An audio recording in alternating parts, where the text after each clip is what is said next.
दलमाश को इस तरह अगर नहीं बनाते तो फिर आपके दलमाश खाने के काबिल ही नहीं होगा।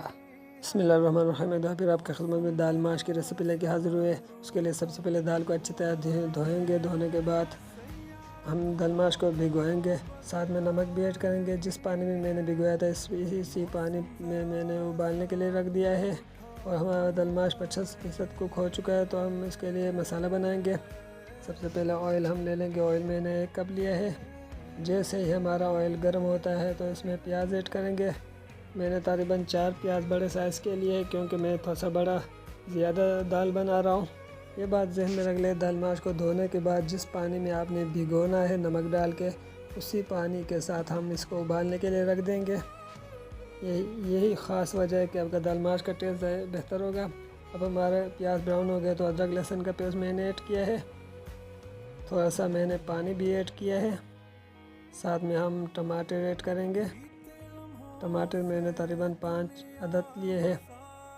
साथ में मैंने 1 कड़ी पत्ता और 1 बड़ी इलायची ऐड किया है। नमक आप अपने टेस्ट के हिसाब से ऐड करें। काली मिर्च मैंने ऐड किया है, काली मिर्च 1 चम्मच। अब मसाले को अच्छी तरह भुनेंगे। ये बात ध्यान में रख ले, जितना मसाला अच्छा होगा उतना ही हमारा दाल भी अच्छा बनेगा। टमाटर को अच्छी तरह मैश करेंगे। अब दही ऐड करेंगे। दही मैंने 1 कप ऐड किया है। मसाला हम भूनते रहेंगे।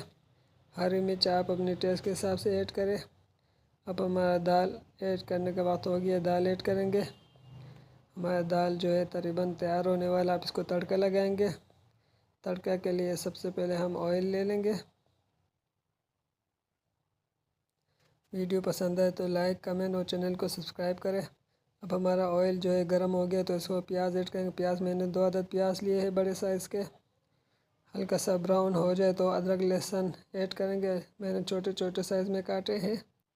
अब हमारा तड़का तैयार हो गया। अब दाल माश ऐड करेंगे। हमारा दाल माश तैयार हो गया। वीडियो पसंद है तो लाइक, कमेंट और चैनल को सब्सक्राइब करें। शुक्रिया।